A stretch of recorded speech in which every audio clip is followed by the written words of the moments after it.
Friends, स्वागत है आप सबका जीके स्टडीज़ में।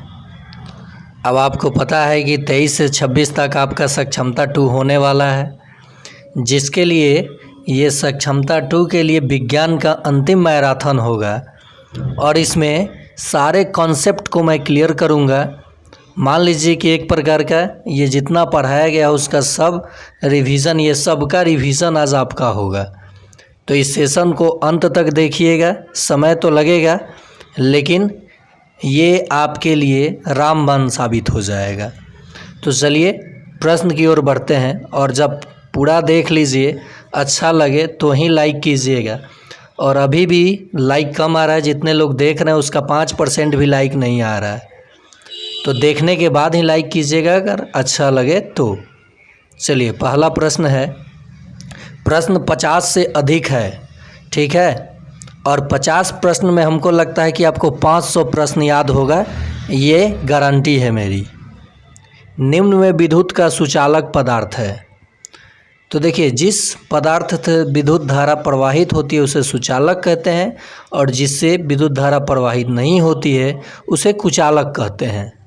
इंसुलेटर और कंडक्टर, तो आपको पता है कि लकड़ी से, सूखी लकड़ी जो होती है उससे विद्युत धारा प्रवाहित नहीं होता है। रबर से तो बिल्कुल नहीं होगा, कागज़ में भी नहीं होगा। तो आपने छांट लिया तो आंसर आपका क्या बन गया? लोहा, जो कि धातु है, विद्युत का सुचालक हो जाएगा। ये आपको पता चल गया कि विद्युत का सुचालक पदार्थ इसमें कौन है? तो लोहा। कुचालक कौन कौन है? लकड़ी, रबर और कागज़। तो ऐसा भी प्रश्न आता है कि निम्न में से विद्युत का सुचालक नहीं है, और उसमें 3 सुचालक देगा और 1 कुचालक दे देगा। देखिए, एक ऐसा धातु है जो विद्युत का कुचालक है। क्या है? कुचालक। उसका नाम बता दूं मैं आपको, वो है सीसा, लेड। ये विद्युत का क्या है? कुचालक है। और एक ऐसा अधातु है, अधातुएं विद्युत के कुचालक होते हैं, लेकिन जो ग्रेफाइट है वो विद्युत के सुचालक है। ओके, चलिए अगला प्रश्न देखते हैं। सबसे कठोर पदार्थ है कपड़ा, रबर, सीसा, लोहा। तो देखिए, निम्न में से, यहाँ निम्न छूट गया है, निम्न में से सबसे कठोर, वैसे तो हीरा सबसे कठोरतम पदार्थ है, लेकिन इन चारों में से सबसे कठोर कौन है? तो लोहा हो जाएगा, आयरन। सबसे कठोर कौन है? तो आपका आंसर हो जाएगा आयरन। समझ गए? चलिए अगला प्रश्न देखते हैं। निम्नलिखित में से प्राकृतिक रेशा है। देखिए, रेशा 2 प्रकार के होते हैं, संश्लेषित रेशा और प्राकृतिक रेशा।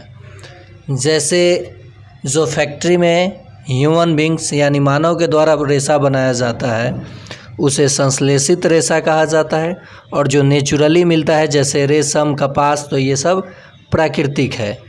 तो नायलॉन जो है ये संश्लेषित रेशा है, रेयॉन और पॉलिएस्टर ये सब संश्लेषित है, लेकिन कपास जो है ये क्या है? प्राकृतिक रेशा है। जो प्रकृति से मिलता है वो प्राकृतिक, और जो बनाया जाता है इंसानों के द्वारा वो संश्लेषित यानी मानकीकृत। निम्नलिखित में प्राकृतिक रेशा नहीं है। अब यहाँ देखिए, नहीं है पूछ दिया है।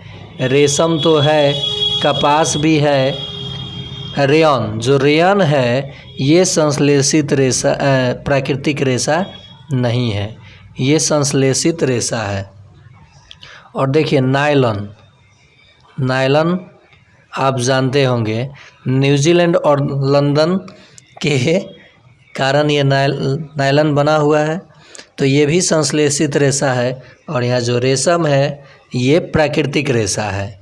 रेशम के कीड़े कहाँ पाले जाते हैं? तो शहतूत के पत्तों पर। कहाँ? शहतूत के पत्तों पर। रेशमी साड़ी आप सुनते होंगे, महंगा आता है। हमें गर्मियों में किस प्रकार के कपड़े पहनने चाहिए? ऊनी, गहरे रंग के, सूती वस्त्र, इनमें से कोई नहीं। तो देखिए, गर्मियों में पसीना ज़्यादा होता है तो पसीने का अच्छा शोषक होता है सूती वस्त्र, और हीट का वाइट कलर अगर रहता है, उजला श्वेत जो आप बोलते हैं, तो वो हीट का अच्छा परावर्तक होता है, एब्जॉर्बर नहीं होता है, रिफ्लेक्टर होता है वाइट। तो ये जो सूती वस्त्र है ये गर्मियों में हमें पहनना चाहिए। आगे देखते हैं प्रश्न। अंत तक बने रहिएगा, लेवल धीरे धीरे धीरे धीरे धीरे धीरे बढ़ जाएगा और ख़ास करके 1 to 5, 6 to 8। और ये केवल सक्षमता के लिए ही नहीं है, Jharkhand TET, JH TET, C TET, BPSC TRE 4 अन्य एग्ज़ाम के लिए भी महत्वपूर्ण है। निम्न में अप्रदीप्त वस्तु है। तो देखिए अप्रदीप्त क्या होता है, जो वस्तुएं स्वयं प्रकाश उत्सर्जित नहीं करते हैं वो अप्रदीप्त है, मतलब जो प्रकाश उत्सर्जित, प्रकाश नहीं देते हैं। जैसे आपका ईंट, पत्थर ये सब प्रकाश देता है नहीं ना, तो अप्रदीप्त है। और जो प्रकाश देगा वो प्रदीप्त होगा। तो यहाँ पूछा है निम्नलिखित में अप्रदीप्त वस्तु है, पत्थर, कपड़े, चंद्रमा, ये सभी। तो बहुत लोग यहाँ चंद्रमा मार देंगे कि रात को तो चंद्रमा प्रकाश देता है, चंद्रमा का अपना प्रकाश नहीं होता है, याद रखिएगा। तो इसमें हो जाएगा इनमें से सभी, आंसर क्या हो जाएगा, इनमें से सभी। नेक्स्ट, निम्न में रबी का फसल नहीं है, गेहूँ, सरसों, आलू, धान।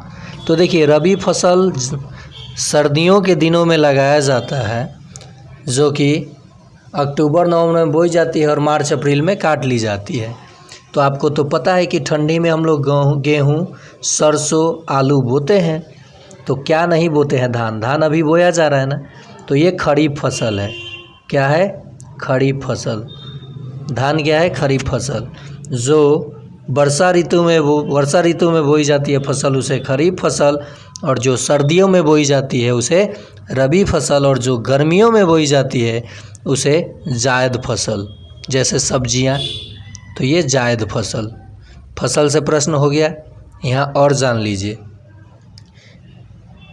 फसल से खरपतवार को निकालना क्या कहलाता है, निराई। क्या कहलाता है, निराई। फसल में पानी देना क्या कहलाता है, तो सिंचाई। और फसल को दौनी के बाद स्टोर करना क्या कहलाता है, भंडारण। ठीक, चलिए अगला प्रश्न देखते हैं। रेशम के कीड़े पाले जाते हैं, तो ये शहतूत के पत्तों पर रेशम के कीड़े पाले जाते हैं। सिनकोना क्या है, तो मलेरिया की दवा सिनकोना की छाल से बनती है। मलेरिया की दवा, आम का वैज्ञानिक नाम क्या है, तो मैग्नीफेरा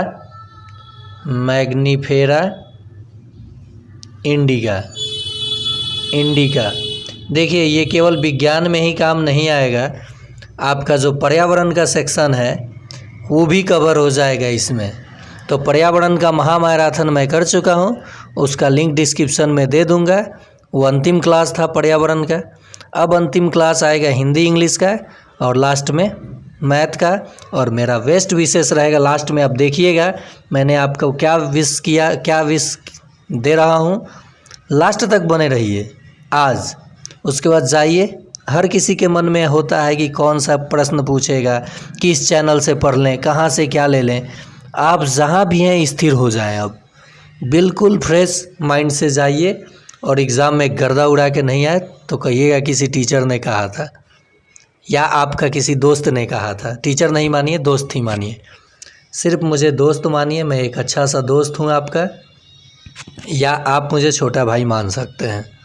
चलिए अगला प्रश्न। लाइक ज़रूर कीजिएगा, पसंद आएगा तो, नहीं आएगा तो नहीं कीजिएगा। शेयर आप लोग बहुत किए हैं, इसी उम्मीद पे मैं आप लोगों को वीडियो देते गया हूँ, और आप लोग शेयर किए भी हैं एक दूसरे से, नहीं तो मुझे कौन जानता था मैं कहाँ और आप कहाँ। चलिए प्रश्न पे आते हैं, समय कम है तो बातें तो बाद में भी हम लोग कर लेंगे। विद्युत बल्ब में फिलामेंट डैश धातु का होता है, तो जो विद्युत बल्ब में फिलामेंट होता है वो टंगस्टन का होता है, टंगस्टन का। क्यों, क्योंकि इसका जो गलनांक है वो उच्च होता है, ये कभी गलता नहीं है। संपर्क टूट जाता है इसका तार से, लोग कहता है फ्यूज़ हो गया, गल गया, नहीं गलता नहीं है। तो विद्युत बल्ब में फिलामेंट किस चीज़ का होता है, तो टंगस्टन का, क्योंकि ये ऊष्मा के साथ साथ प्रकाश देता है और इसका गलनांक उच्च होता है, लगभग 3500 डिग्री सेल्सियस। ठीक है, अब यहीं पे हम लोग जानेंगे कि ये जो नाइक्रोम की बात कर रहा है, आप लोगों के घर में आयरन इस्त्री जिसको आप लोग बोलते हैं, आयरन इस्तेमाल होता होगा या इंडक्शन, आयरन इस्तेमाल होता है ना, आयरन जिससे कपड़ा इस्त्री आप लोग करते हैं, आयरन। तो ये, हाँ, मेरे हर्षिकार दीर्घिकार पे आज नहीं जाइएगा, ये प्रश्न जो सेट किया हूँ आप प्रश्नों पे जाइए क्योंकि फास्ट सेट किया हूँ। तो इस्त्री जो होता है जिससे कपड़ा प्रेस किया जाता है, या हीटर जो होता है, या पानी गर्म करने वाला जो आयरन होता है, वो सब क्या है, तो नाइक्रोम है। ये क्या करता है, विद्युत इसमें जाने पर ये ऊष्मा देता है। क्या देता है, ऊष्मा, हीट। इसीलिए इसका उपयोग हीटर में, और आपको पता है कि भोजन ऊष्मा से पकता है, तो इसलिए या पानी ऊष्मा के द्वारा उबलता है। तो अगला प्रश्न देखते हैं, चलिए अगला प्रश्न देखते हैं। अगला प्रश्न है, निम्नलिखित में कौन सा धातु द्रव अवस्था में रहता है। तो कौन सा धातु द्रव अवस्था में रहता है, तो ये धातु की बात कर रहा है। तो पारा जो है ये द्रव अवस्था में पाया जाता है। सामान्य धातुएं ठोस अवस्था में होते हैं, पारा और गैलियम। तो पारा जो होता है, ज़्यादातर यही प्रश्न पूछता है, ये द्रव अवस्था में रहता है। सोडियम जो है मुलायम धातु है जिसे चाकू से काटा जा सकता है, और सोडियम काफ़ी अभिक्रियाशील धातु है, तो इसे कहाँ, किरोसिन में भी डुबा के रखा जाता है। किरोसिन में सोडियम का संकेत Na होता है।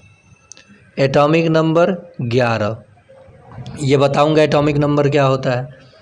और यहाँ ब्रोमीन की बात की गई है, तो ये एक ऐसा अधातु है जो द्रव अवस्था में होता है। किसमें, द्रव अवस्था में। तो देखिए यहाँ कितना प्रश्न आपने जाना, 5 से 6। पहला कि कौन सा धातु द्रव अवस्था में, तो पारा, आंसर हो गया। चलिए इसे मिटा दिए। नेक्स्ट, किस धातु को आप किरोसिन में डुबा के रखते हैं, तो एक यहाँ ऑप्शन है सोडियम, ये आंसर हो गया। सोडियम का संकेत क्या होता है, Na। लैटिन नाम नाइट्रियम। जो लिथियम है सबसे हल्की धातु है, सबसे हल्की धातु है, धातु, परमाणु संख्या 3, इसलिए सबसे हल्की धातु है। तत्व कहे तो हाइड्रोजन, लेकिन धातु कहे तो लिथियम, और सबसे भारी ऑस्मियम है।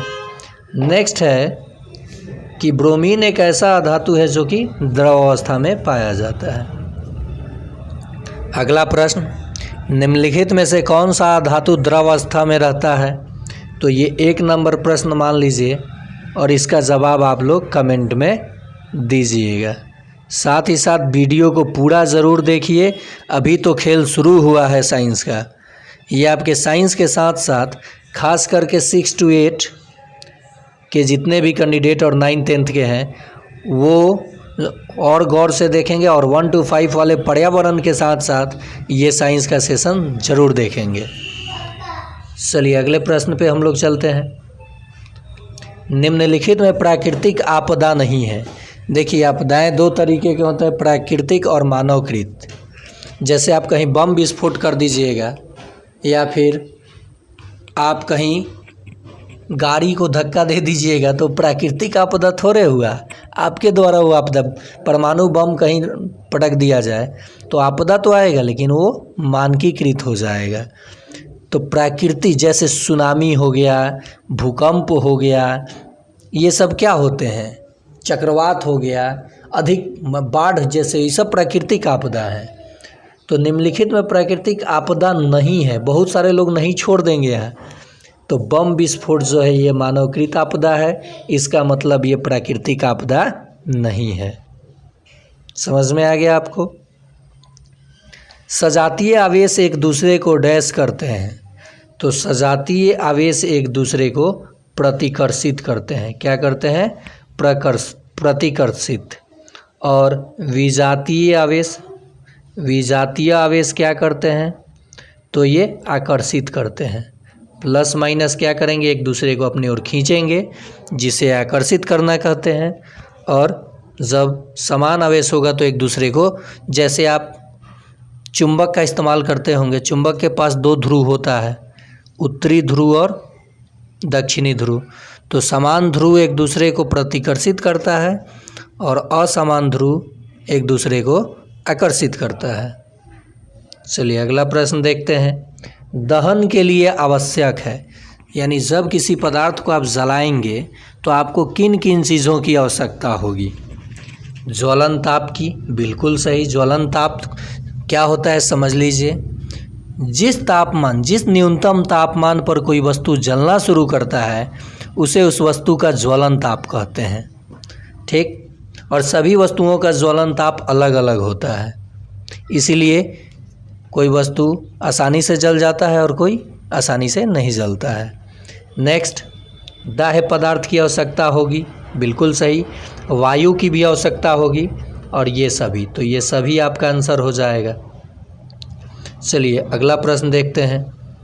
जिस ताप पर कोई पदार्थ जलना शुरू करता है उसे डैश कहते हैं, तो उसे उसका ज्वलन ताप कहते हैं। क्या कहते हैं? ज्वलन ताप। अगला प्रश्न, लाल फास्फोरस का प्रयोग कर पहली बार सेफ्टी माचिस किसने बनाई।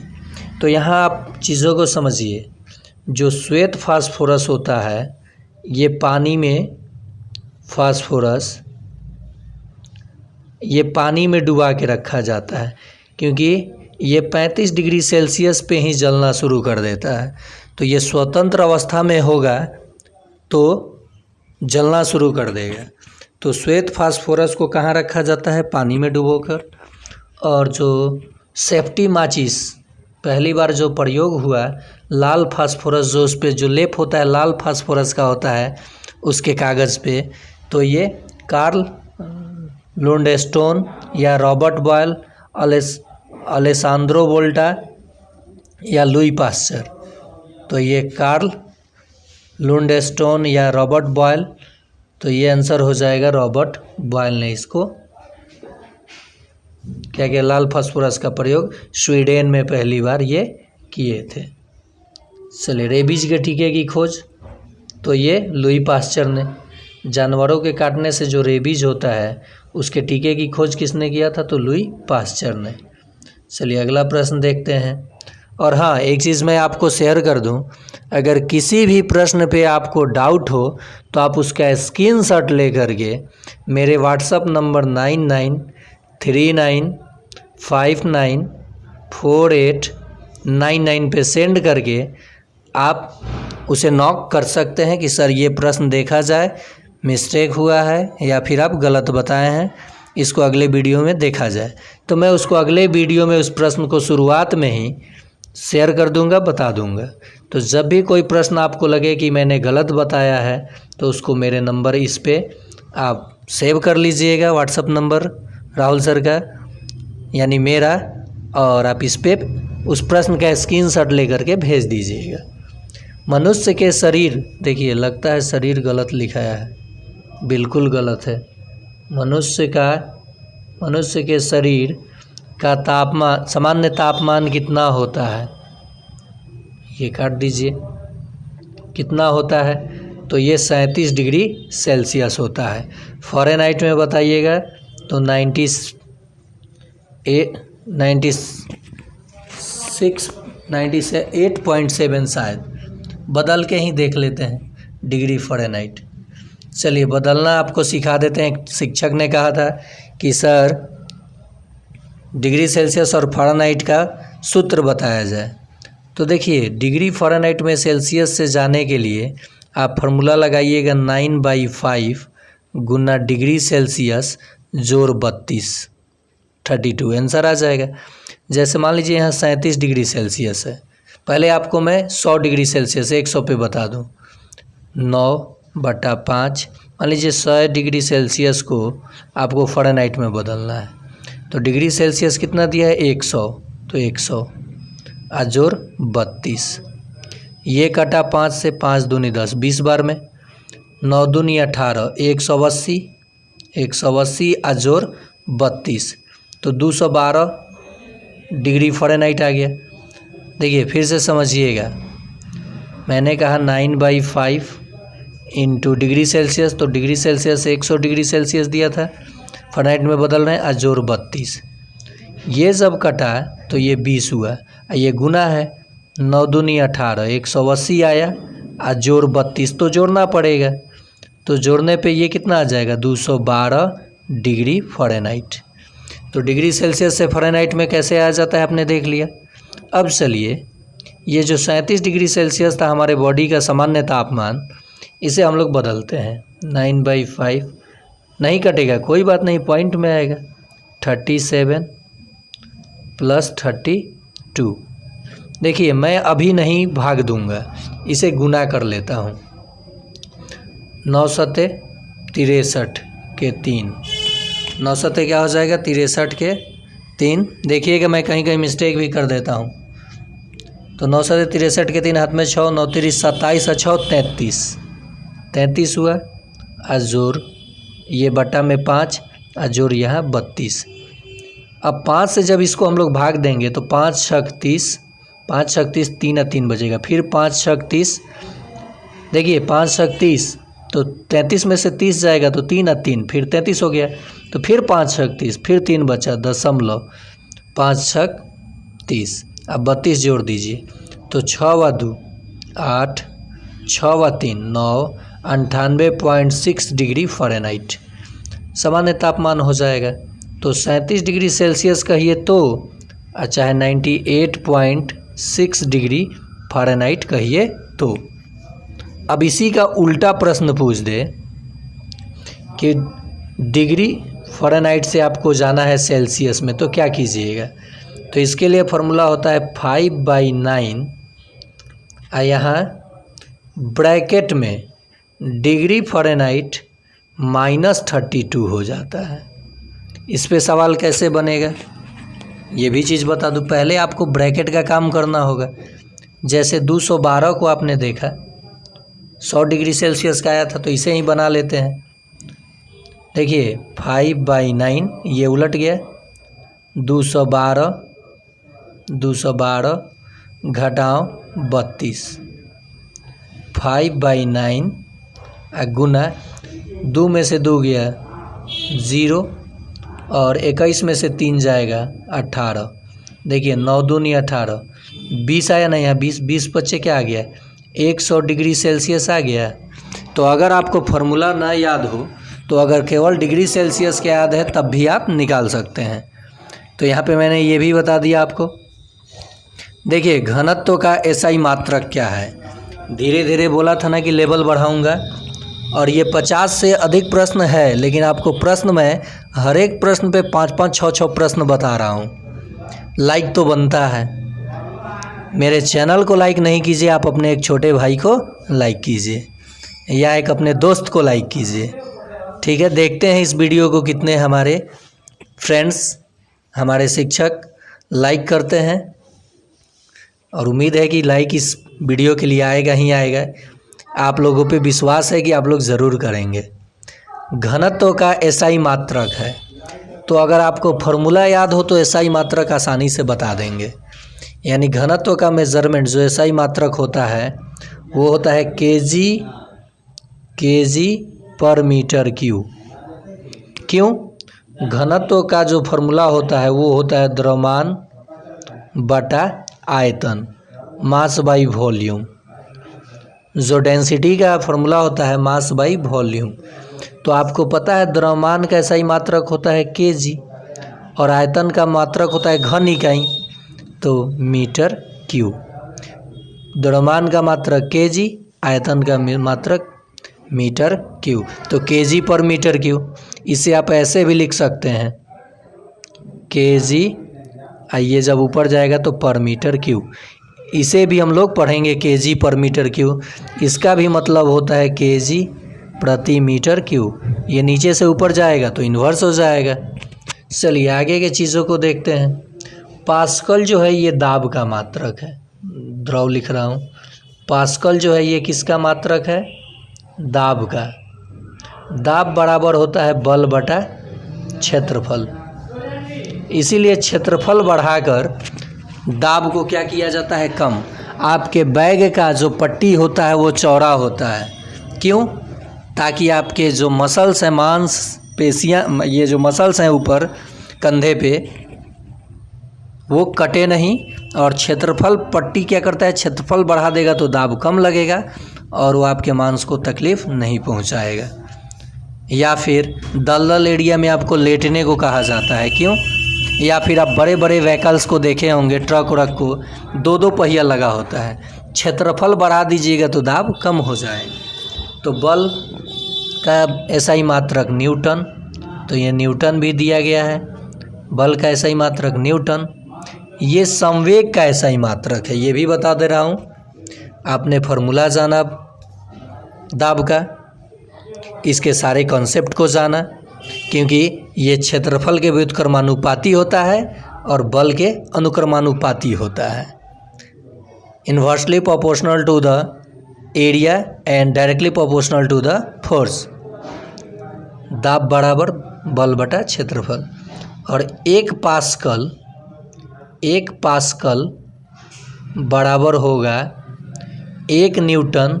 ये 1 to 5 वालों को अगर न समझ में आ रहा हो तो कोई बात नहीं, ये प्रश्न आप लोगों में आने का चांस कम है, ये प्रश्न पार्टिकुलर। लेकिन 6 to 8, 9, 10 और बीपीएससी TRE 4 1 पास्कल में होगा 1 न्यूटन प्रति, और क्या हुआ था, बल बटा क्षेत्रफल 1 न्यूटन प्रति मीटर स्क्वायर।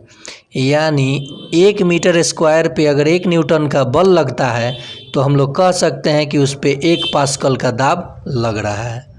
समझ गए आप लोग? अब देखिए यहाँ पे संवेग, एक चीज़ समझ लीजिए, मोमेंटम। संवेग बराबर होता है द्रव्यमान गुना वेग। इंग्लिश भी लिखते चलते हैं, P = mv। द्रव्यमान का एसआई मात्रक kg और वेग का मीटर प्रति सेकंड। तो देखिए यहाँ है ना, तो ये संवेग का एसआई मात्रक है, ये दाब का, ये बल का एसआई मात्रक, ये संवेग का, और ये घनत्व का, डेंसिटी का, घनत्व का। याद रहेगा। अब यहाँ पे और चीज़ जानिए, कोई वस्तु पानी में डूबता क्यों है और तैरता क्यों है? होगा क्या, जिस वस्तु का घनत्व पानी के घनत्व से कम होगा वो इस पे तैरेगा, और जिसका घनत्व पानी के घनत्व से ज़्यादा होगा वो डूब जाएगा। याद रखिएगा इन चीज़ों को। चलिए आगे देखते हैं हम लोग प्रश्न। निम्नलिखित में सदिश राशि है। तो देखिए भौतिक राशियाँ 2 प्रकार की होती हैं, सदिश और अदिश। सदिश मतलब होता है दिशा के साथ परिमाण। जैसे मान लीजिए कि मैं कहूँगा कि आपको 5 किलोमीटर पूरब जाना है। कहाँ? 5 किलोमीटर पूरब जाना है, तो परिमाण तो दिए ही या साथ में दिशा दे दिए, तो ये विस्थापन हो जाएगा। क्या हो जाएगा? विस्थापन हो जाएगा। मतलब ये है कि दिशा के साथ अगर उसमें परिमाण, मैग्नीट्यूड के साथ डायरेक्शन भी हो जिस भौतिक राशि में, वो सदिश होगा। और जिसमें केवल मैग्नीट्यूड ही हो यानी परिमाण ही हो तो वो अदिश राशि होगा। वेक्टर और स्केलर आप इंग्लिश में बोलते हैं। तो देखिए यहाँ पे जो चाल है, तो आप कहीं मीटर प्रति कहीं चल सकते हैं, तो ये सदिश नहीं है, ये अदिश राशि है। कैसा? अदिश। नेक्स्ट, समय भी अदिश है। समय के पास दिशा थोड़े, अब आप कहिएगा सुई तो दिशा में चलता है, सुई ना चलता है समय के पास दिशा थोड़े है, तो ये भी अदिश। यहाँ देखिए द्रव्यमान भी अदिश, 5 kg, दिशा का बात हो रहा है नहीं, तो ये भी अदिश। तो जो बच गया विस्थापन, इसके पास लंबाई के साथ साथ दिशा भी होता है, तो ये सदिश है। क्या है? सदिश है, यानी ये वेक्टर क्वांटिटी है, वेक्टर। अब देखिए जो विस्थापन मैंने बताया, मान लीजिए आपने यहाँ से चला यहाँ पे 8 किलोमीटर, और फिर आपने चला यहाँ पे 6 किलोमीटर। ठीक है, ध्यान दीजिएगा प्रश्न पे।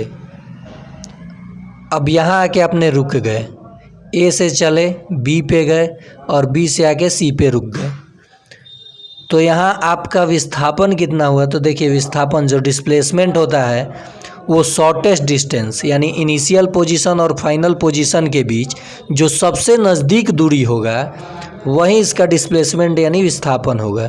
तो सबसे नज़दीक दूरी तो यही है, ये तो फेर काट के है ना, ये वाला दूरी फेर काट के है, ये सबसे नज़दीक नियरेस्ट पॉइंट यही है।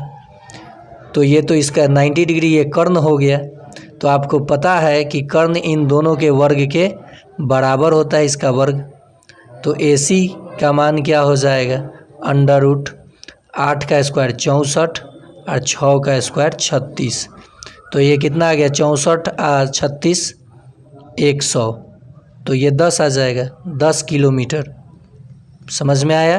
तो आपसे इतना लंबा चौड़ा नहीं पूछा जाएगा, लेकिन साइंस है तो मैंने बता दिया। अभी तो गेम राहुल सर का शुरू हुआ है, मैं ऐसे ही दावा पेश नहीं करता हूँ कि एग्ज़ाम में परीक्षा जाएगा कहाँ। ठीक है, तो आप लोग पूछते हैं बहुत सारे शिक्षक हमारे नंबर पे कॉल करके कि सर कैसे पता कि यही प्रश्न आएगा। एक बात बताइए, अगर मैं कह दूं कि 4 गो चैप्टर है उसी में से मैं प्रश्न पूछूंगा, प्रश्न का लैंग्वेज बदल दूंगा लेकिन प्रश्न उसी में से आएगा, ये आप याद रखिए। इसीलिए परीक्षा दे कर के निकाला हूँ, बहुत सारी परीक्षाएं दे कर के फेल भी हुआ हूँ, जिससे अनुभव ये बताता है कि पढ़ना क्या है और कम समय में कैसे बेस्ट तैयारी करना है।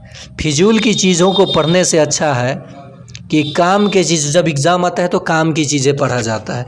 एग्ज़ाम बीत जाने दीजिए, उसके बाद देखिए ना, मैं आपको पढ़ना और साथ में हम लोग एक दूसरे से बात करना, कैसे माहौल को बदलेंगे सरकारी स्कूल को, कि ये मैंने प्रण लिया हुआ है। प्राइवेट स्कूल में लूटा जाता है, चलिए छोड़िए वो दूर की बात है, प्राइवेट वाले नाराज़ हो जाएंगे। इन विच वेक्टर क्वांटिटी, तो इनमें से कौन सा वेक्टर है?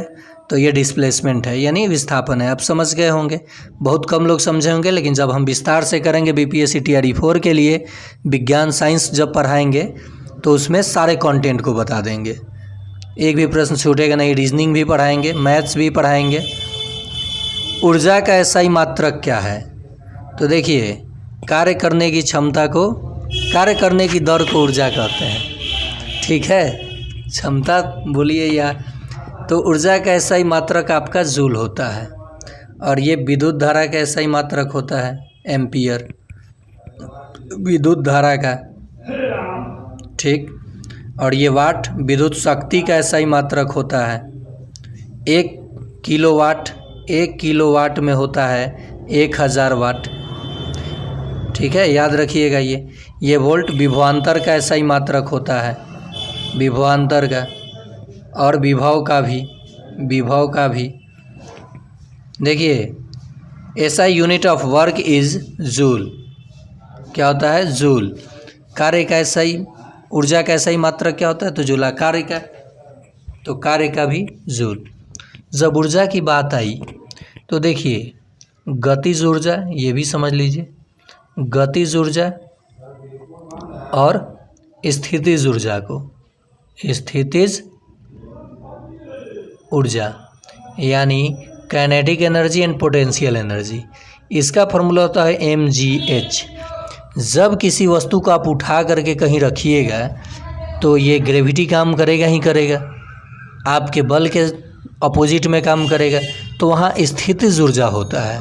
और गतिज ऊर्जा के नाम से ही आपको पता चल रहा है, काइनेटिक एनर्जी, जब कोई व्हीकल है जिसमें द्रव्यमान है और गति के साथ ऊर्जा उत्पन्न होगा, माने चलते हुए, तो गतिज ऊर्जा होगा। तो इसका फॉर्मूला होता है 12 mv²। फिर से समझ लीजिए, गतिज ऊर्जा का जो सूत्र होता है 1/2 mv²। m है द्रव्यमान, m क्या है? द्रव्यमान, और v क्या है? उसका वेग। ये दोनों दिया रहे तो आप उस वस्तु का गतिज ऊर्जा निकाल देंगे। जैसे मैथ बनाते हैं वैसे ये बना देंगे साइंस का सवाल। जैसे यहाँ पे चलिए समय तो लगेगा, सीखते हैं।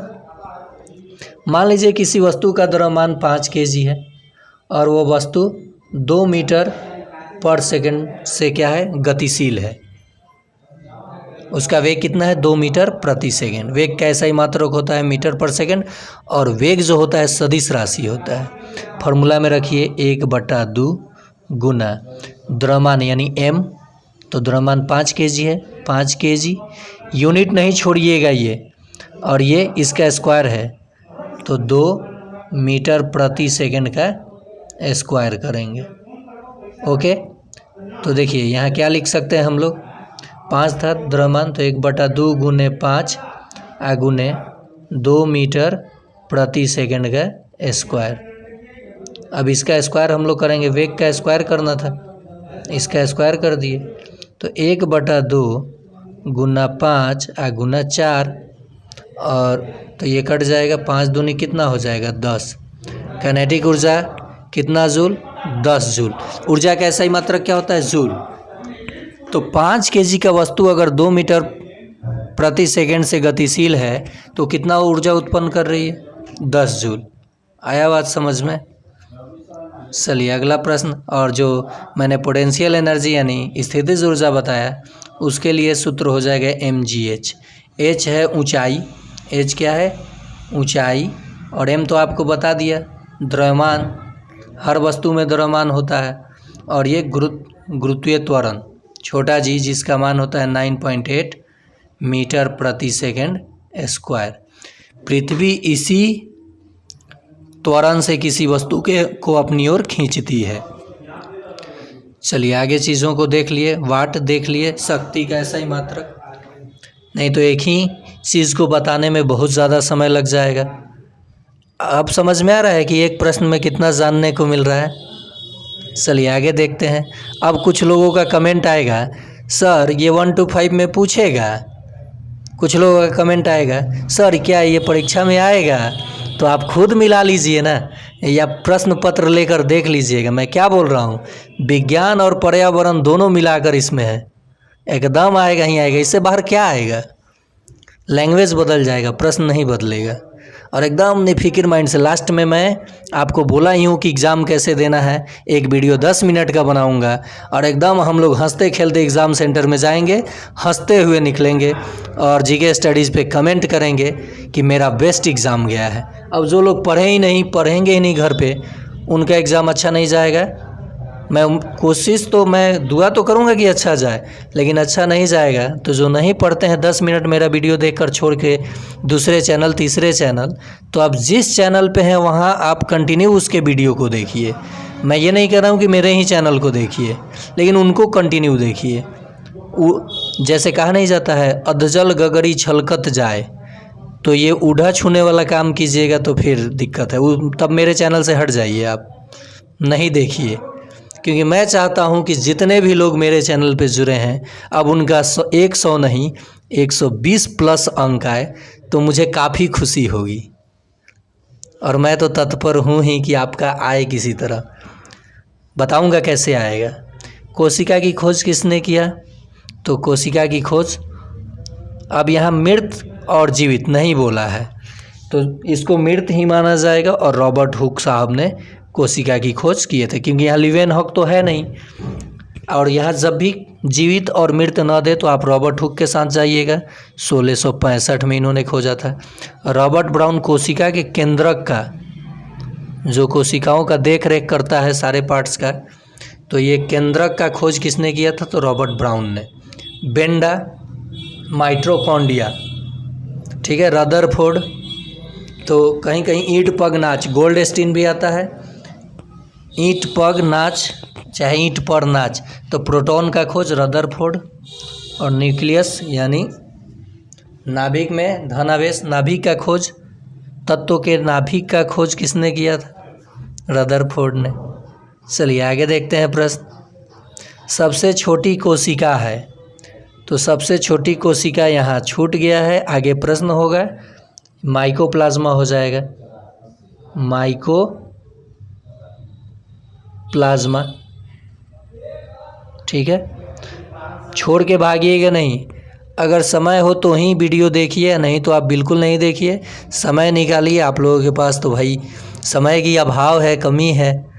और हाँ, अगर फीमेल शिक्षिकाएं कहती हैं कि सर समय कम मिलता है, तो ये मानने वाली बात है। मेल लोगों के पास स्कूल करने के बाद ठीक है मार्केटिंग करना है, लेकिन स्कूल के बाद हमें लगता है कि 4:30 के बाद जो 10 बजे रात तक टाइम ही टाइम है। आप समय मैनेज करना सीखिए। और आप जानते भी हैं, हमें हमारा बात बुरा लग जाएगा, आप लोग कमेंट कीजिएगा सर ये गलत है, 100 सवाल में 99 सही है, गलत है तो आप गुस्सा जाइएगा। तो ये माइकोप्लाज्मा, आप लोग स्क्रीनशॉट मार के मेरे नंबर पे इस पे कमेंट कर दीजिएगा 9939594899 पे कि सर ये सवाल को ज़रा फिर से बताया जाए या देख लिया जाए। तो ये आप समझ गए। हाँ, यहाँ एक चीज़ बताने जा रहा था मैं, इलेक्ट्रॉन, प्रोटॉन और न्यूट्रॉन, ये 3 मौलिक कण हैं परमाणु के। किसके? परमाणु के। देखिए, जॉन डाल्टन ने कहा था कि पदार्थ का सबसे सूक्ष्मतम कण परमाणु होता है, जो अविभाज्य है। लेकिन बाद में परमाणु को तोड़ दिया गया 3 मौलिक कण में, इलेक्ट्रॉन, प्रोटॉन, न्यूट्रॉन। तो इलेक्ट्रॉन का खोज कैसे? जे टॉमसन। कैसे याद रखिएगा? जे टॉमसन, मैं ट्रिक बताऊंगा। प्रोटॉन का खोज गोल्डस्टीन भी देता है, रदरफोर्ड भी, तो गोल्डस्टीन ही मानिएगा। और न्यूट्रॉन का खोज जेम्स चैडविक। तो इसे याद करने का एक ट्रिक है, और वो ट्रिक है ईंट पग नाच। क्या हो जाएगा? ईंट पग। तो ये ईंट पग नाच, ई से इलेक्ट्रॉन और टी से टॉमसन, थॉमसन भी कहीं लिखा रहता है, टॉमसन। पग, पी से प्रोटॉन और गौ से गोल्डस्टीन, गोल्डस्टीन याद रखिएगा। पर रहेगा तो रदरफोर्ड, गोल्डस्टीन। और 9 से न्यूट्रॉन और 4 से जेम्स चैडविक। तो ईंट पग नाच। चलिए अगले प्रश्न को हम लोग देखते हैं। आयोडीन की कमी से कौन सा रोग होता है? तो आयोडीन की कमी से घेंघा होता है। क्या होता है? घेंघा।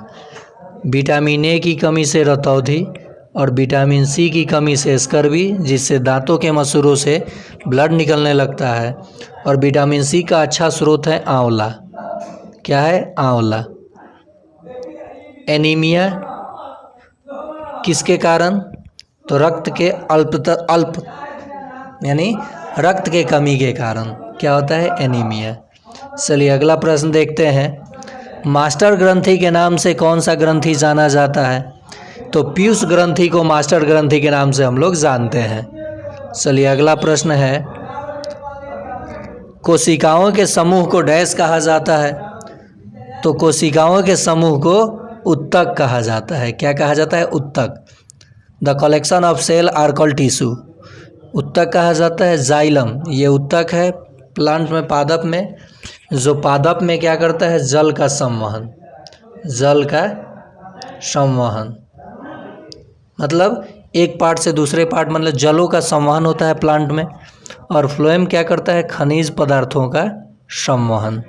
ये प्रश्न ज़रूर याद रखिएगा, खनिज पदार्थों का संवहन।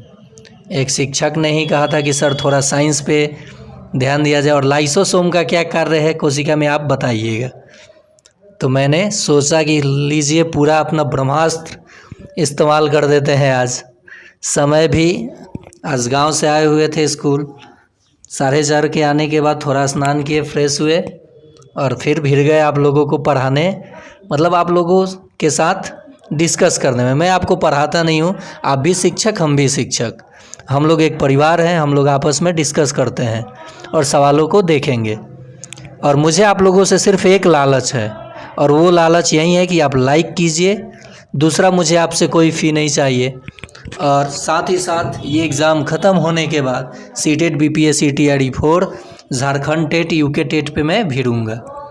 सैनिक स्कूल के जो बच्चे तैयारी करते हैं, नेत्रहाट के, नवोदय के, अगर आपके भी बच्चे तैयारी करना चाहते हैं तो आप उन्हें इस चैनल से जोड़ दीजिए। तुरंत उसका प्लेलिस्ट बना करके मैं तरीका बताऊंगा कैसे तैयारी करना है, पढ़ाऊंगा भी इंग्लिश मीडियम में। विद्युत धारा का मात्रक होता है, तो विद्युत धारा का मात्रक होता है एम्पियर। वोल्ट विभवांतर का आपको बता, ये ओम प्रतिरोध का ऐसा ही मात्रक, प्रतिरोध का SI मात्रक, रेसिस्टेंस का, और वाट आपको जवाब देना है कमेंट में कि किस चीज़ का मात्रक होता है।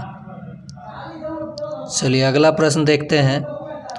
अम्लीय वर्षा डैश प्रदूषण के कारण होता है, या ताजमहल का कलर पीलापन पड़ना किस प्रदूषण के कारण होता है? यही प्रश्न तो पूछेगा। तो ये वायु प्रदूषण के कारण, वायु प्रदूषण के कारण ना अम्लीय वर्षा होता है। और सबसे ज़्यादा कौन सा गैस इसमें भूमिका निभाता है? तो सल्फर डाइऑक्साइड। समझ गए आप? चलिए आगे प्रश्न को देखते हैं। अम्लीय पदार्थ का pH मान होता है 7 से अधिक तो क्षारीय हो जाएगा। क्या हो जाएगा? क्षारीय हो जाएगा। और 7 तो ये उदासीन हो जाएगा। जल का pH मान 7 ही होता है, न्यूट्रल हो जाएगा। 7 से कम अम्लीय होता है। हमारे पेट में कौन सा अम्ल पाया जाता है? तो हाइड्रोक्लोरिक अम्ल। जब हम लोग कार्य करते हैं और हमारी मांसपेशियां थक जाती हैं तो कौन सा एसिड बन जाता है? तो लैक्टिक एसिड, लैक्टिक एसिड। और चींटी के डंक में कौन सा अम्ल? तो चींटी को ही बोला जाता है फॉर्मिक्स, फॉर्मिक्स। तो ये फॉर्मिक अम्ल। चलिए आगे प्रश्न को देखते हैं। निम्न में एक कोशिकीय जीव है, अमीबा, शुक्राणु, दोनों, इनमें से कोई नहीं। तो ये हो जाएंगे दोनों। चलिए आगे प्रश्न को देखते हैं। कोशिका के अध्ययन को क्या कहा जाता है? तो कोशिकाओं, या कोशिका नहीं, कोशिकाओं के अध्ययन को क्या कहा जाता है? एपिग्राफी, साइटोलॉजी या डेंड्रोलॉजी? तो ये साइटोलॉजी कहा जाता है। कोशिकाओं के अध्ययन को ये देखिए साइटोलॉजी, साइटोलॉजी। देखिए सी से सेल होता है, study of cell known as cytology. Epigraphy ये बताया था मैंने इतिहास के सेक्शन में। अभिलेखों के अध्ययन, अभिलेखों, शिलालेखों, अभिलेख नहीं, शिलालेखों के अध्ययन। किसके? शिलालेखों का अध्ययन कहलाता है एपिग्राफी। डेंड्रोलॉजी, उडी प्लांट का अध्ययन। चलिए नेक्स्ट। श्वेत क्रांति संबंधित है। तो श्वेत दूध उजला होता है और ये श्वेत तो दूध उत्पादन से। और श्वेत क्रांति के जनक डॉक्टर वर्गीज कुरियन, डॉक्टर वर्गीज कुरियन को माना जाता है। कुरियन याद रखिएगा। ये आपको बताना है हरित क्रांति के जनक कौन है? हरित क्रांति के जनक। ठीक है, चलिए आगे देखते हैं। ये मत्स्य उत्पादन तो नीली क्रांति। यह फल उत्पादन तो आप बताइए कि झींगा गुलाबी क्रांति। प्याज उत्पादन गुलाबी क्रांति। गोल क्रांति अंडा और आलू उत्पादन। आग पर नियंत्रण पाया जाता है। तो आग पर नियंत्रण वायु के संपर्क को तोड़कर, बिल्कुल सही। दाह्य पदार्थ को हटाकर, बिल्कुल सही। अग्निशामक द्वारा, जो अग्निशामक यंत्र का यूज होता है वो किस लिए होता है? आग पर नियंत्रण, यानी आग को काबू में करने के लिए, बुझाने के लिए। तो ये भी, यानी इनमें से कोई नहीं, ये सभी क्या हो जाएगा? ये सभी। ऑप्शन में भूल से ये सेट कर दिया हूँ, तो ये सभी हो जाएगा आंसर। दो आकाशीय पिंडों के बीच डैश बल लगता है। तो दो पिंडों के बीच, आकाशीय दो पिंडों के बीच कौन सा बल लगता है? गुरुत्वाकर्षण बल। कौन सा बल? गुरुत्वाकर्षण बल। F = greater G m1 m2 बटा r² या d² ले लीजिए, d²। दूरी का, जब दो वस्तुओं का द्रव्यमान m1 m2 हो और उनके बीच की दूरी d हो, तो जो उन दोनों पिंडों के बीच बल लगेगा, गुरुत्वाकर्षण बल, उसका मान कैसे निकालिएगा?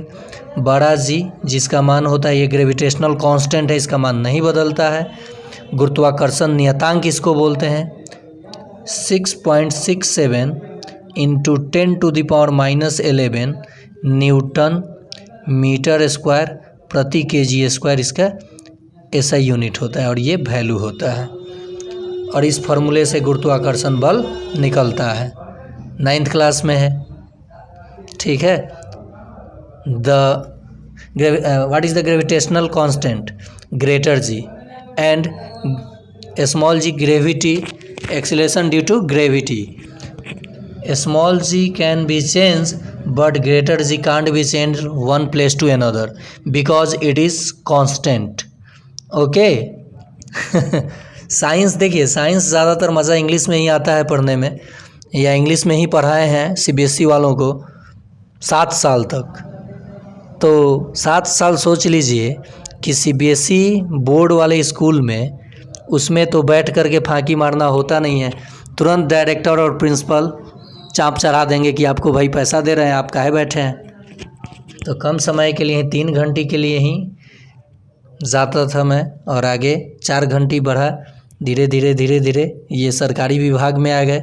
तैयारी अभी जारी है, जिस दिन लक्ष्य मिलेगा, पाएंगे लक्ष्य को, उस दिन सब शेयर करेंगे। अभी क्या, अभी आपके लिए ये सब प्रश्न। 2 आकाशीय पिंडों के बीच डैश बल लगता है, तो कौन सा बल लगता है? गुरुत्वाकर्षण बल। और ये असंपर्क बल है, असंपर्क बल। क्यों? क्योंकि ये बिना टच किए इतना ना न्यून होता है, इसका मान इतना न्यूनतम होता है कि जिसको आप अनुभव नहीं कर सकते। जैसे आपका शरीर हो गया और दीवार हो गया या चेयर हो गया, ये एक दूसरे के प्रति बल लगाते हैं। ठीक है, तो कौन बल है? गुरुत्वाकर्षण बल है। और इतना ना ये न्यून है कि ये आपको महसूस नहीं होता है। गुरुत्वाकर्षण बल के कारण ही जो वायुमंडल है, चाहे आप जो आपके ग्रह हैं, ये सब टिके हुए हैं। और घर्षण देखिए, इसमें आप एक चीज़ जान लीजिए, घर्षण बल। घर्षण बल क्या होता है? घर्षण बल का बहुत उपयोग भी है, हानि भी है, तो इसे विस्तार से हम लोग आगे देखेंगे। लेकिन घर्षण बल बल के विपरीत दिशा में लगता है। अगर आप बैठे हैं तो घर्षण के कारण बैठे हैं, चलते हैं घर्षण के कारण चलते हैं। ठीक है, तो ये घर्षण का उपयोग भी है, और मतलब इसके एडवांटेज भी है और डिसएडवांटेज भी है। तो इसे आगे विस्तार से हम लोग परीक्षा बाद देखेंगे। अभी केवल जानिए कि 2 चुंबकों के बीच लगने वाला बल भी ये असंपर्क बल है। घर्षण बल संपर्क बल है, संपर्क बल टच करके जो बल लगेगा संपर्क बल, और बिना एक दूसरे के टच किए हुए जो बल लगे वो असंपर्क बल। पर्यावरण सेक्शन में संपर्क असंपर्क पूछता है, और विज्ञान के सेक्शन में ये सीधे पूछ देगा ये प्रश्न। चलिए अगला प्रश्न देखते हैं। न्यूटन के गति के किस नियम से बल की परिभाषा मिलती है? तो कोई भी वस्तु स्थिर है तो स्थिर ही रहेगी, या गतिशील है तो गतिशील ही रहेगी, जब तक उस पर कोई बाहरी बल कार्य ना करे। तो ये तो ये संवेग कह रहे हैं। जड़त्व का, इसे जड़त्व का या गैलीलियो का नियम भी कहा जा सकता है। तो ये न्यूटन के गति के किस नियम से बल की परिभाषा मिलती है? तो प्रथम नियम से। और बल का व्यंजक किस नियम से मिलती है? तो ये द्वितीय, दूसरे नियम से। ठीक है, और तीसरे नियम को क्रिया प्रतिक्रिया बल कहा जाता है। तो न्यूटन ने गति के कितने नियम दिए थे? तो 3। पहले नियम से बल का परिभाषा मिलता है, दूसरे नियम से बल का सूत्र मिलता है, और तीसरे नियम क्रिया प्रतिक्रिया बल है। और ये जड़त्व क्या होता है? ये किसी वस्तु का द्रव्यमान ही होता है। जिस वस्तु का द्रव्यमान ज़्यादा होगा, इनर्शिया इसको इंग्लिश में बोलते हैं, उसका जड़त्व भी ज़्यादा होगा। जैसे कोई वस्तु 5 kg का है और कोई वस्तु 3 kg का है, तो निश्चित ही इस वस्तु का जड़त्व अधिक होगा। चलिए अगला प्रश्न देखते हैं। देखिए भार क्या होता है? W = होता है mg। तो ये जी तो बदलते रहता है जगह बदलने पे, तो भार भी तो बदलते रहेगा ना। तो भार जो होता है चंद्रमा पे, वो पृथ्वी का 1/6 तो हो जाता है, यानी 1/6 और वेट ऑफ अर्थ, यानी जो अर्थ पे भार होगा वो चंद्रमा पे उसका 1/6 हो जाएगा। तो किसी वस्तु का भार पृथ्वी पर 10 न्यूटन है, 10 न्यूटन का है 60 न्यूटन, तो इसका 1/6 जब आप कीजिएगा, 60 का 1/6, तो ये कट के 10 न्यूटन ना आएगा। तो आंसर कितना हो जाएगा? चंद्रमा के सतह पर कितना? 1/6 तो 10 न्यूटन। अगर चंद्रमा के सतह पे ही 10 न्यूटन रहता है तो पृथ्वी के सतह पर इसमें 6 से गुना कर लीजिए, 60 न्यूटन आंसर आ जाएगा। देखिए यहाँ एक चीज़ ध्यान दीजिएगा, एग्जामिनर कभी कभी उल्लू बनाने के लिए इस भार के जगह द्रव्यमान दे देता है, और द्रव्यमान जब देगा तो ये न्यूटन के जगह केजी दे देगा। तो बच्चे कंफ्यूज क्या हो जाते हैं, बच्चे मतलब जो लोग तैयारी करते हैं, आप लोग नहीं, आप लोग बच्चे थोड़े हैं, आप लोग एक शिक्षक हैं। तो इसमें क्या कन्फ्यूज़न हो जाता है कि ओहो हम पढ़लई कि 1/6 तो होलई चंद्रमा पर, ठीक, माने हम लोग पढ़े हैं कि चंद्रमा पे तो भार जो है वो 1/6 भाग हो जाता है। तो ये तो भार ना दे के द्रव्यमान दे दिया, हम 1/6 फटाक से कर दिए आ काट दिए, 10 केजी बता दिए, आंसर हो गया। अरे भाई ये भार दिया है, द्रव्यमान दिया है।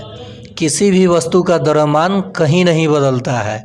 अगर ये 60 केजी है पृथ्वी पर तो चंद्रमा पे भी उसका वज़न 60 केजी ही होगा। द्रव्यमान ने mass never can be change one place to another, but weight can be change one place to another because weight is equal to mg। Okay, तो g is gravity, small g is acceleration due to gravity change one place to another, therefore weight is also changed। Next, गति का पहला समीकरण है। तो देखिए गति का पहला समीकरण होता है वेग बराबर, ये v मतलब वेग होता है, ये u मतलब प्रारंभिक वेग। चलिए इंग्लिश में समझा देते हैं, ये प्रारंभिक वेग इनिशियल वेलोसिटी, a एक्सीलरेशन यानी त्वरण, और t जो है वो समय है। क्या है? समय। तो गति का पहला समीकरण होता है v = u + at। इसे हिंदी में बोलेंगे वेग बराबर प्रारंभिक वेग जोड़ त्वरण गुना समय। और न्यूटन के गति का दूसरा समीकरण, न्यूटन के गति के नियम पे चले गए। गति का दूसरा समीकरण जो है वो है s = ut + ½ at²। तो u और t तो आप जान गए, u मतलब प्रारंभिक वेग, जिस वेग से कोई वस्तु चलना शुरू करता है, और कुछ समय के बाद त्वरित होकर के वेग बदल जाता है, या तो बढ़ेगा नहीं तो घटेगा, जाहिर सी बात है। ये जो s है ये विस्थापन है। क्या है? विस्थापन यानी दूरी। दूरी नहीं कहिएगा, विस्थापन, क्योंकि ये सदिश राशि है। तो विस्थापन भी तो दूरी ही ना है, डिस्टेंस है, लेकिन इसके पास दिशा है। ये तीसरा समीकरण है। u v और t तो आप जान गए। और ये तो त्वरण का जान लीजिए सही मात्रक क्या होता है, मीटर/सेकंड²। ओके, और इन सब चीज़ों से हमें अगर ये 4 में से कोई 3 दिया रहे इसमें पहले समीकरण में, तो चौथा निकल जाएगा। एक चीज़ और ध्यान दीजिएगा, जब कोई वस्तु स्टार्टिंग पॉइंट से चलना शुरू करता है तो उसका इनिशियल वेलोसिटी 0 होता है।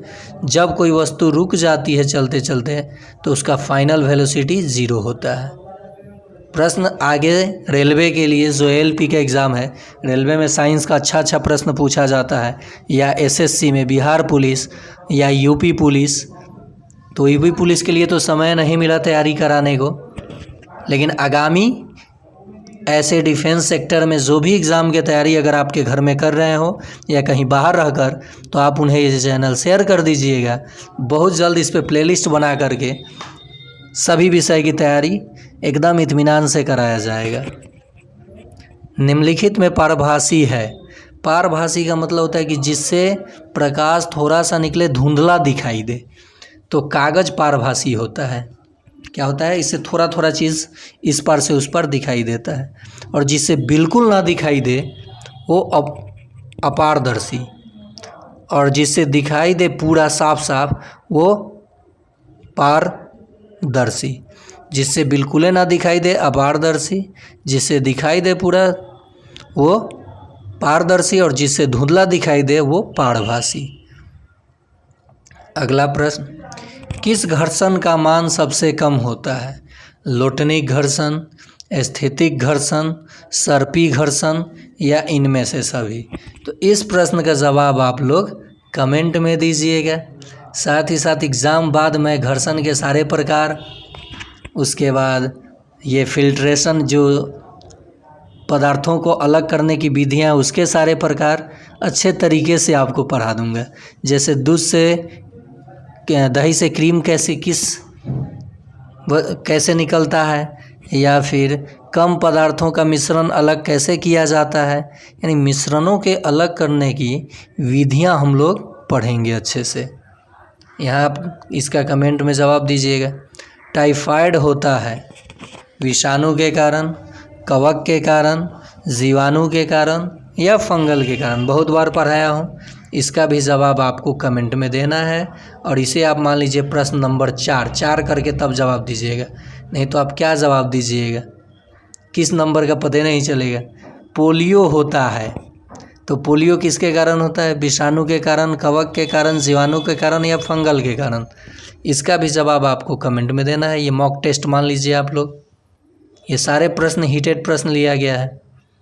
नेक्स्ट, प्रथम एंटीबायोटिक पेनिसिलिन की खोज किसने की थी? तो 2 प्रश्न यहाँ मिला। प्रथम एंटीबायोटिक कौन था, उसका नाम क्या था? तो पेनिसिलिन। और इसकी खोज अलेक्जेंडर फ्लेमिंग ने की थी। लुई पास्चर रेबीज के टीके की खोज। आनुवांशिकता, ये भी प्रश्न बहुत पूछा जाता है। मटर के पौधों पे इन्होंने प्रयोग किया था ग्रेगर मेंडल ने, तो आनुवांशिकता तो ये किसने? ग्रेगर मेंडल ने। और रोनाल्ड रॉस, मलेरिया परजीवी की खोज। ठीक, अगला प्रश्न देखते हैं। निम्नलिखित में सबसे अच्छा ईंधन है? तो देखिए, ईंधन क्या होता है? जो पदार्थ जलकर ऊष्मा और प्रकाश देता है वो ईंधन कहलाता है। तो क्या सभी एक अमाउंट में ईंधन ये ऊष्मा देते हैं? कुछ वातावरण को दूषित करते हैं, कुछ नहीं करते हैं। तो निम्नलिखित में सबसे अच्छा ईंधन है, तो हाइड्रोजन जो है ये सबसे अच्छा ईंधन है। लेकिन आपको ऑप्शन में हाइड्रोजन ना दे के कुछ और देगा तो CNG के साथ चले जाइएगा, कंप्रेस्ड नेचुरल गैस। और ये लिक्विफाइड पेट्रोलियम गैस आपके रसोई घर में जो ईंधन उपयोग होता है वो LPG होता है, जिसका मुख्य घटक ब्यूटेन होता है। क्या होता है? ब्यूटेन। और इसमें दुर्गंध के लिए एथिल मरकेप्टन मिलाया जाता है। एथिल मरकेप्टन, याद रखिएगा ये चीज़। लीकेज हो और दुर्गंध के लिए कोई पदार्थ, कोई चीज़ ना मिलाया जाए तब तो दिक्कत हो जाएगा। तो दुर्गंध के लिए एथिल मरकेप्टन और ये ब्यूटेन का मुख्य घटक है। कोयला 4 प्रकार का होता है। सबसे बेस्ट कोयला एंथ्रासाइट 95% इसमें कार्बन होता है। चलिए नेक्स्ट, धातु अम्ल से अभिक्रिया कर डैश बनाते हैं। ठीक है, मान लीजिए ये सोडियम है, धातु है, और ये HCl से अभिक्रिया कर लिया। ये अम्ल है, हाइड्रोक्लोरिक अम्ल, जो हमारे पेट में पाया जाता है। तो ये क्या बना लिया? NaCl, और ये क्या निकला? Hydrogen gas. तो NaCl क्या हुआ? ये साल्ट हुआ ना। तो ये क्या बनाता है? धातु अम्ल से अभिक्रिया कर क्या बनाता है? लवण। क्या बनाता है? लवण। याद रहेगा, जो अभिक्रिया में भाग लिए इन्हें कहा जाता है, जो पदार्थ रासायनिक अभिक्रिया में भाग लेते हैं इन्हें अभिकारक कहा जाता है। रिएक्टेंट्स, अभिकारक।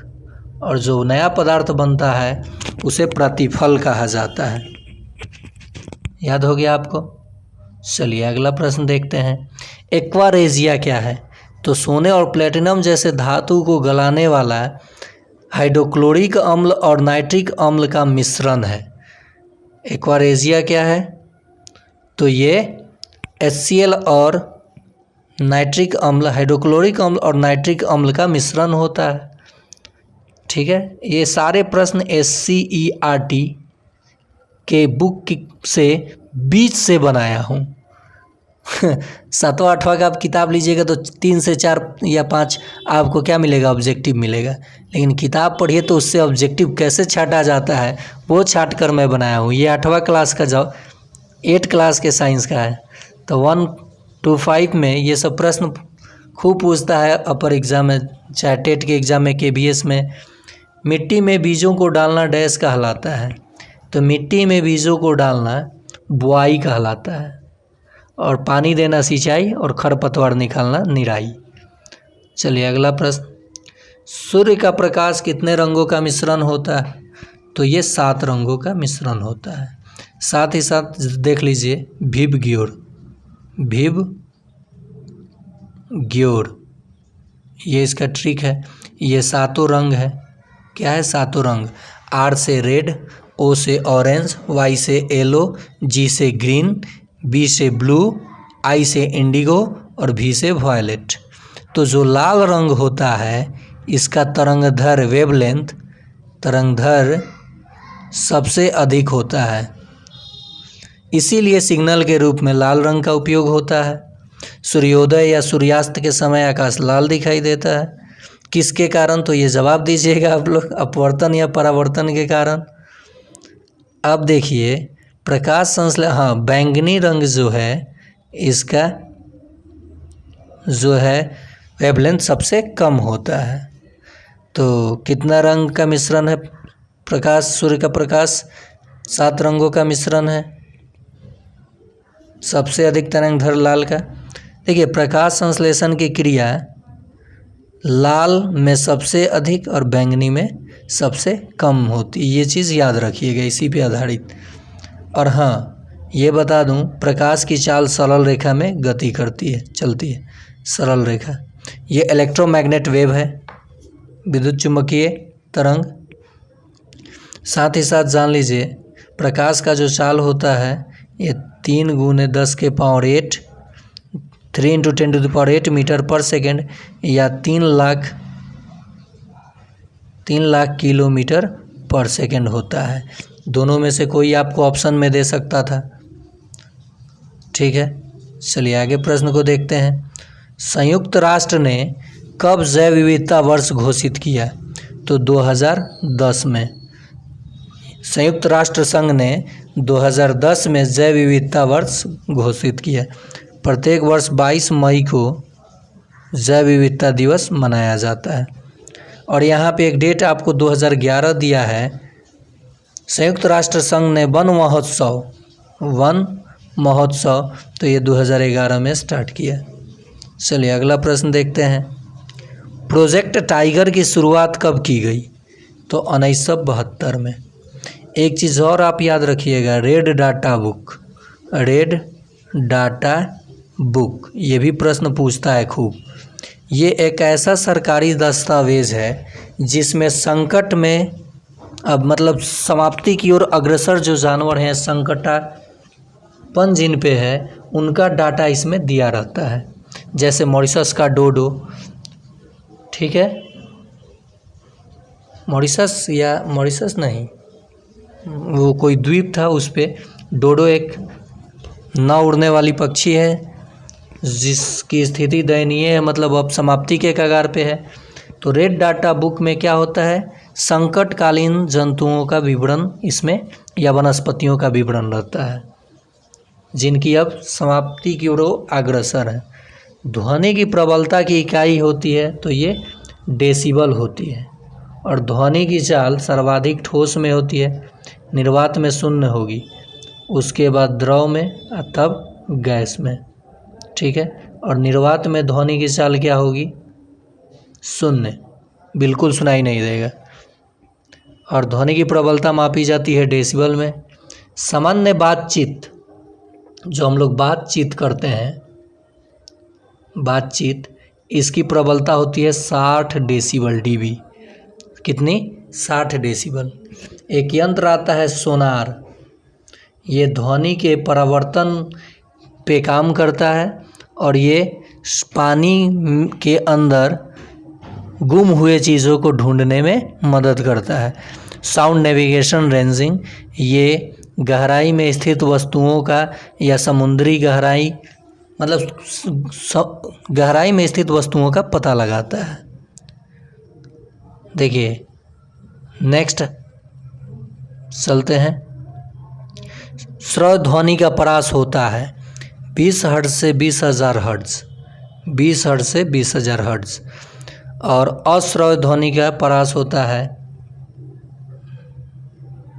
20,000 हर्ट्ज से अधिक। पराश्रव्य ध्वनि कहते हैं इसको, ठीक है, याद रखिएगा। सीधे आप याद रखिए श्रव्य ध्वनि का परास कितना होता है 20 हर्ट्ज से 20,000 हर्ट्ज। यानी 1 सेकेंड में अगर 20 बार कोई चीज़ कंपन करता है, ये कंपनों की संख्या ही है, तो कहा जाता है कि ध्वनि जो है 20 हर्ट्ज निकली है। आकाश का रंग नीला क्यों दिखाई देता है? तो प्रकाश के प्रकीर्णन के कारण। परावर्तन के कितने नियम होते हैं? तो 2। अपवर्तन के भी कितने नियम? तो 2। याद रखिएगा, ये भी यहाँ से भी प्रश्न बनता है। स्त्रियों में पहला जो 11-12 साल के समय में जो पहला ऋतुस्राव मतलब जो पीरियड्स जिसे आप बोलते हैं होता है, उसे क्या कहा जाता है? तो उसे रजोनिवृत्ति कहा जाता है या रजोदर्शन कहा जाता है, मेनार्की भी कहा जाता है इस चीज़ को, दोनों या इनमें से कोई नहीं, तो इसे रजोदर्शन कहा जाता है। और जब 45 से 50 साल की उम्र में जब अंतिम बार ये ऋतुस्राव होता है, तो इसे रजोनिवृत्ति कहा जाता है। और शुरुआत फर्स्ट को क्या कहा जाता है? तो रजोदर्शन। चलिए अगला प्रश्न देखते हैं। जनन की विधि है, किन किन विधि द्वारा प्रजनन होता है? निषेचन द्वारा, जब शुक्राणु और अंडाणु मिलता है तो निषेचन होता है, फर्टिलाइजेशन। मुकुलन द्वारा, विखंडन द्वारा, अमीबा में कैसे जनन होता है? तो विखंडन। तो ये सभी जनन की विधियां हैं। चलिए अगला प्रश्न देखते हैं। तो प्रश्न हो गया ख़त्म। अब आप लोगों के लिए, यानी इंग्लिश में बोल दूं, thanks for watching GK studies and सक्षमता के लिए विज्ञान का ये अंतिम क्लास था। इसके बाद आपका सक्षमता के लिए विज्ञान का कोई क्लास नहीं होगा। आप जितना भी मैंने क्लास कराया उसका मैराथन देख लीजिए, और जो लोग रेगुलर देखे होंगे उनका एक भी प्रश्न नहीं छूटेगा। और साथ ही साथ बेस्ट विशेष फॉर यू, आप लोगों के लिए मेरे तरफ से बेस्ट विशेष है कि आप लोगों का अंक 120 प्लस आए और मुझे काफ़ी खुशी मिले। तो इस चैनल को देखने के लिए, चैनल पे जुड़ने के लिए पूरे दिल से धन्यवाद। फिर दूसरे सब्जेक्ट का आपका अंतिम क्लास लाऊंगा और साथ ही साथ आपके साथ जुड़ा रहूँगा। फिर मिलते हैं अगले पार्ट में।